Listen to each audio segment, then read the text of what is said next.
Alex thought moving into a new apartment would be a fresh start. But from the first night, the walls seemed to watch. At first it was small things, creaks, whispers, shadows that didn't belong. Then the reflections started acting on their own. Now every corner hides a threat. Every mirror mocks, and Alex realizes the apartment isn't just haunted. It's alive. And it won't let go. Alex had always thought moving into a new apartment would be a fresh start. After years of staying with friends and bouncing from one temporary lease to another, the modest brick building on Pine Street felt like a sanctuary. The apartment was small but cozy, with high ceilings, tall windows, and an old charm that whispered promises of stability. Yet even on the first night, something about it felt off. The sounds were subtle at first, soft creaks, the low hum of a radiator, the occasional distant thump from the apartment above. Alex dismissed them as the quirks of an old building. But lying in bed, staring at the shadows cast by the flickering street lamp outside, a sense of unease crept in. The apartment felt alive in a way Alex couldn't explain, as though the walls themselves were observing, waiting. Over the following days, the feeling intensified. Things were not exactly missing, but Alex began noticing small changes. The position of a chair slightly shifted, a book misplaced on a shelf, the faint scent of something burnt in the air. Rational thought told Alex it was stress, perhaps moving fatigue. But when the whispers began, soft, indistinct murmurs at night, logic faltered. It started around 2 a.m., just when sleep was lightest. Alex would hear a voice, barely audible, murmuring phrases that didn't make sense. At first, the mind tried to fill in the gaps, a neighbor, the wind, a passing car. But then the whispers started to respond. "Why are you here?" Alex froze, heart hammering. No one was there. The silence of the apartment pressed back, suffocating. Yet the voice lingered, echoing in the room as if coming from the walls themselves. By the time dawn arrived, exhaustion had taken its toll, leaving a heavy, sinking anxiety. Even in the daylight, the apartment seemed different. The shadows felt deeper, corners sharper, and the familiar hum of the city outside transformed into a distant, menacing echo. Alex began to dread nighttime, yet sleep remained essential. What was happening was beyond rational understanding. By the end of the week, Alex realized that moving into this apartment wasn't a fresh start. It was the beginning of something far darker. And as the first week closed, one chilling truth became clear. The apartment wasn't empty, and it was not kind to its residents. The first full night alone in the apartment, Alex was woken by the unmistakable sound of laughter. Not the casual, friendly kind, but soft, cruel, and deliberate, like someone was hiding just out of sight, amused at every move Alex made. The laughter came from the living room, though Alex had been careful to check the apartment earlier. Doors locked, windows closed. When Alex entered the living room, nothing was there. Yet the feeling of being watched was overwhelming. Every reflective surface, the mirror above the dresser, the polished table, even the windows, seemed to harbor eyes behind the glass. And then Alex noticed the reflection in the small bathroom mirror. At first it was subtle, a shadow lingering behind Alex's shoulder. But as Alex stared, the shadow grew, becoming a form, humanoid but blurred like an unfinished sketch. Panic surged and Alex spun around. Nothing. But the reflection remained. Hours turned into days, and Alex started noticing patterns in the reflections. They weren't random. Sometimes the reflection mimicked actions before Alex performed them. Other times it lingered, watching silently while Alex slept, ate, or worked. The sense of isolation, already strong, became suffocating. Sleep became impossible. Alex began waking in cold sweats, clutching blankets soaked in fear, eyes darting to every reflective surface. Friends offered practical advice. Maybe you're stressed. Maybe it's sleep deprivation. But deep down, Alex knew it was something else. Something malicious, patient, and intelligent. One evening, staring into the mirror, Alex whispered, "Who are you?" The reflection didn't respond with words, but the face twisted into a cruel smile, one Alex had never made. The smile was a mockery, a promise of torment, and in that moment, Alex realized the apartment didn't just reflect life. It anticipated it, manipulated it. The paranoia grew. Every creak in the floorboards, every gust of wind against the window, every fleeting shadow became a message. The apartment wasn't passive. It was aware.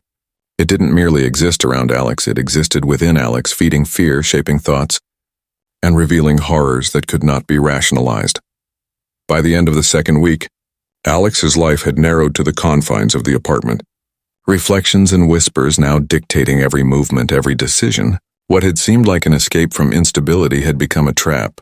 The apartment wasn't just a place to live. It was a predator. By the third week, Alex's grasp on reality had begun to fray. The whispers and reflections no longer confined themselves to predictable times. They appeared at random hours, unpredictable and invasive, always catching Alex off guard. Doors that had been locked were occasionally ajar. Small items moved without explanation. Pens rolled across the floor. Books toppled from shelves, and sometimes the faintest, most chilling sound, a soft footstep, echoed behind Alex while no one was there. Sleep was now a distant memory. Alex began talking to the reflection as if it were a person, pleading for explanations, bargaining for reprieve. But the reflection had no empathy. It mirrored Alex's desperation, twisting every movement into ridicule. One evening, Alex caught it subtly moving before Alex did, tilting ahead slightly, shifting eyes with a cruel deliberateness. Then came the scratches. First, just faint lines on the wooden floor near the door. Alex dismissed them at first as wear and tear, a sign of the building's age. But soon the scratches appeared on the walls in patterns almost like symbols, lines intersecting at sharp angles, loops that seemed deliberately designed. Every time Alex tried to photograph or trace them, they shifted subtly as if avoiding capture. The paranoia deepened. Alex stopped leaving the apartment except for essentials. The building's other residents seemed distant, absorbed in their own lives, offering no comfort or acknowledgement of the building's sinister presence. Conversations with friends became strained, filled with vague excuses, nervous laughter masking fear. No one could understand the true extent of what Alex was experiencing. One night, Alex awoke to the unmistakable sound of breathing, not their own, not mechanical, but slow, deliberate, and close. Heart hammering, Alex swung the covers aside, expecting an intruder, but the apartment appeared empty. Every door locked, every window closed. The sound continued, moving with Alex, echoing through the hallway, brushing against walls, following even into the bathroom. Alex confronted the reflection in desperation. "Why me?" The reflection leaned closer, lips curling into a twisted imitation of a smile, a whisper finally clear, "Because you see me." Something broke in Alex that night. Rational thought, the ability to distinguish real from imagined, slipped away. Every shadow became suspect, every sound a threat. Fear now ran constant and raw, a presence that never slept, never rested. The apartment had become a living entity, an intelligence feeding on Alex's growing terror, watching, learning, and manipulating. By the end of the third week, Alex had realized something undeniable. The apartment was not just haunted. It was predatory. It didn't just watch, it shaped reality itself, bending perception to its will. And Alex knew deep in the marrow that the apartment would not let go willingly. Escape was not merely difficult, it was impossible. And the walls remembered every thought, every fear, every secret of its unwilling tenant. By the fourth week, Alex's life had contracted to the size of the apartment. Outside the door was a world that no longer seemed real. Phone calls with friends became strained. Voices sounded distant, distorted, almost mocking. Every suggestion to leave the apartment was met with a wave of panic so intense that Alex could barely breathe. The apartment had claimed the mind as much as the body. The whispers had evolved. No longer merely murmurs, they formed phrases, sentences, sometimes even conversations. Alex would hear things like, "Don't go outside," "They're waiting," or "You'll never leave." "You're ours now." Even the reflection had grown bolder, stepping beyond mere mimicry. It began to appear when Alex wasn't looking directly into the mirror, lingering in the corner of a room, its presence almost tangible. Alex stopped eating, properly, barely slept, and began wandering the apartment at all hours. Every surface was inspected, every shadow scanned. The scratches in the walls seemed to shift when Alex looked away, forming shapes that were sometimes recognizable, like letters or faces, but melted into indecipherable lines when studied closely. Alex tried recording them, documenting, even sketching them out. but the results were always inconsistent. The apartment refused to be understood. Hallucinations began to blur the line between reality and imagination. Alex would wake to see fleeting figures just out of the corner of the eye, a hand brushing against a shoulder while alone, a whisper responding before a thought was fully formed. The air sometimes carried a faint metallic tang, like blood, though no injuries existed. Shadows moved independently of light. The apartment had become a theater of terror, and Alex the unwilling audience. Even human contact no longer brought relief.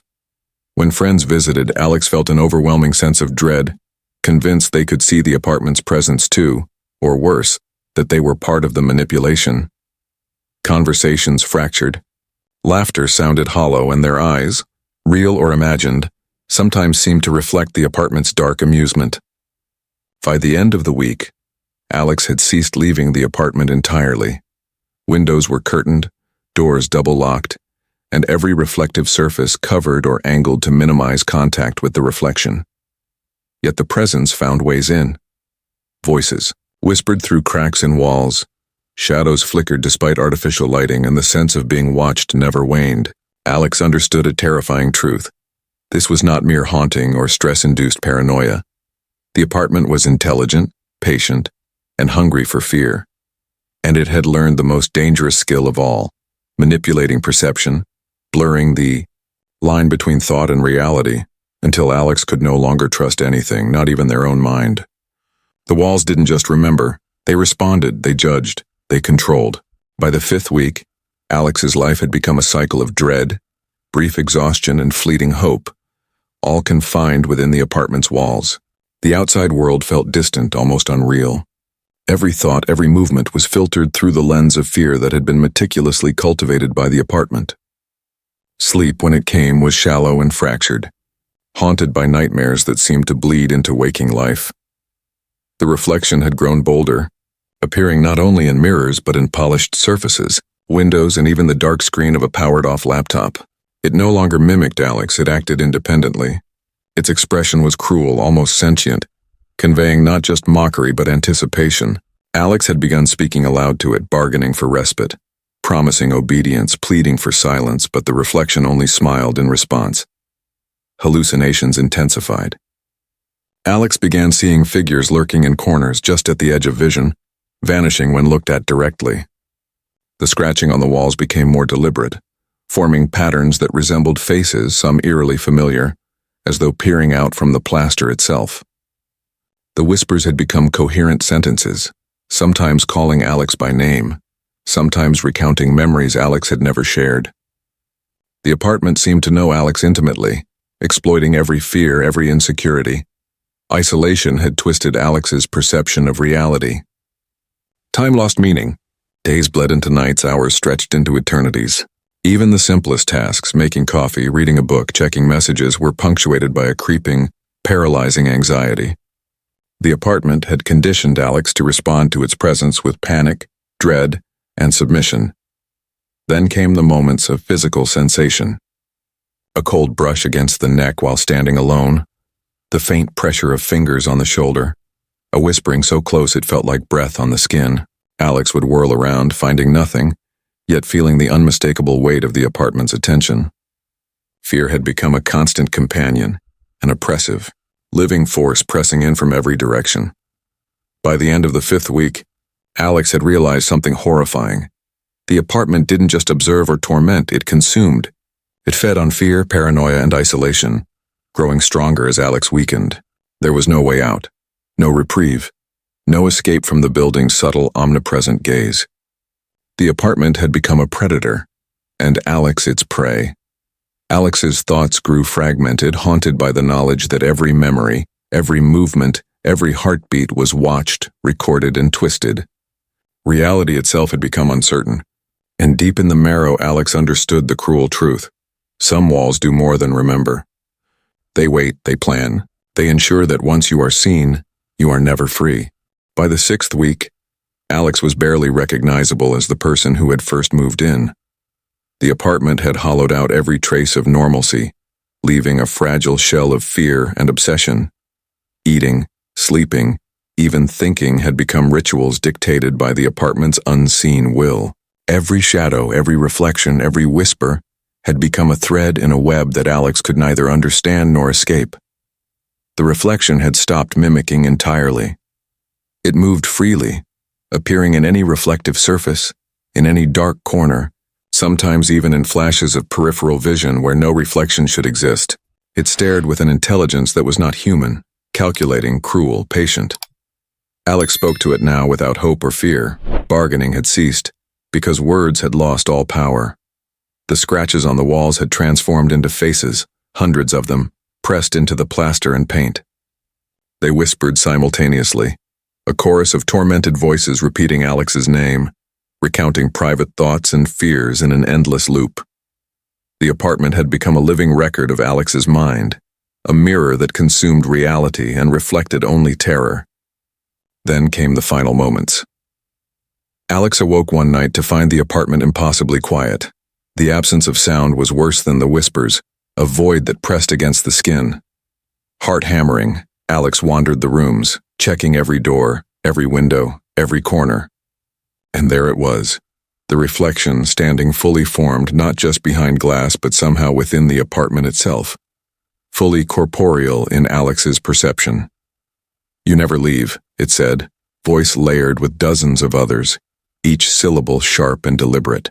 Alex tried to speak, but the throat constricted, words failing. Panic surged, irrational and pure. The apartment responded to it, closing in, walls seeming to shrink, shadows crawling along the floor, the ceiling pressing down.